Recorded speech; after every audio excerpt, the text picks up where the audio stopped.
दिवाळी फराळामधला सगळ्यांचा आवडीचा आणि सगळ्यांच्या घरी करणारा रवाळ, दाणेदार, टाळूला न चिटकणारा बेसन लाडू आज आपण करणार आहोत. त्यासाठी 4 कप बेसन छान भाजून घ्यायचं. 10 मिनिटं याला कोरडंच भाजायचं. त्यानंतर 10 मिनिटानंतर यामध्ये तूप घालायचं. 1 कप मी तूप घेतलं आहे, त्यापैकी अर्ध तूप इथे घातलेलं आहे आणि याच्या अशा गुठळ्या मोडत मोडत याला छान भाजून घ्यायचं. तूप घालून 15 मिनिटं भाजल्यानंतर इतका सुंदर रंग आला आहे. त्यानंतर उरलेलं तूप यामध्ये घालू. उरलेलं तूप घालताना थोडं थोडं घालायचं. 1-1 चमचा, 2-2 चमचे असं घालायचं आणि परत असं भाजून घ्यायचं. तर तुम्ही बघू शकता किती छान असा रंग आलेला आहे.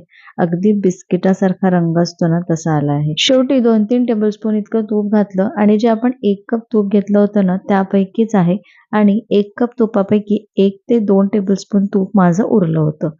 यानंतर ड्रायफ्रुट्सची पावडर अशी घालायची आहे, त्यामुळे आपल्या लाडूला छान असा रवाळ टेक्स्चर येतं आणि परत 10 मिनिटं भाजून याला थंड करून घ्यायचं आहे. तर तुम्ही बघू शकता थंड झाल्यानंतरचा रंग किती सुंदर आलेला आहे. आता यामध्ये 1 चमचा वेलची पूड आणि 2 कप चाळून घेतलेली पिठी साखर घालायची, मिक्स करायचं आणि मस्त असे लाडू वळून घ्यायचे. वरून पिस्त्याने गार्निशिंग करा आणि या दिवाळीत हे लाडू एन्जॉय करा.